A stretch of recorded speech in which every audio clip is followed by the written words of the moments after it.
Magandang umaga, narito na ang update sa ating minomonitor na si Bagyong Quiapo na may international name na Noul. Narito nga ating pinakahuling satellite image kung saan ito nga si Bagyong Quiapo ay lumabas na ng ating Philippine Area of Responsibility kanina alas 2 ng madaling araw. Ito ay may international name na nabanggit nga natin na si Noul.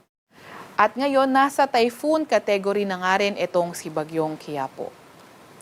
At kanina alas 4 ng madaling araw, huli itong namataan sa layong 320 kilometers west ng Basco, Batanes. Nagtataglay ng lakas na hangin na 120 kilometers per hour malapit sa sentro at bugso na abot sa 150 kilometers per hour kumikilo sa direksyong west-northwest sa bilis na 25 kilometers per hour. At narito naman yung forecast track netong si Bagyong Quiapo na may international name na Noul. So inaasahan nga natin na tatahakin nito yung direksyong northwest bago mag-landfall sa may southern mainland China. And due to favorable condition, posible nga nitong lumakas pa in the next 12 hours, although papalayo naman ito sa ating bansa. And then once na ito ay mag-landfall, ay inaasahan nga yung tuluyan pa niyang paghina.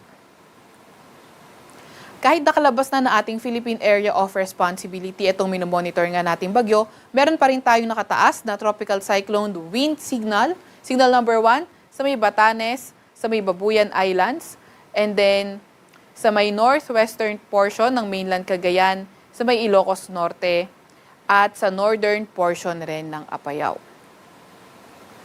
At dahil nga sa southwest monsoon at periphery nitong si Quiapo, meron din tayong mga bugso ng malalakas na hangin ngayong araw sa most of Luzon, Western Visayas, Negros Island Region, sa may Northern Samar, Zamboanga del Norte at Davao Oriental. Bukas naman sa may Batanes, sa may Cagayan, sa may Ilocos Region, Zambales, Bataan, Quezon at Mimaropa at sa Monday, sa La Union, Pangasinan, Zambales, Lubang Islands at Kalayaan Islands.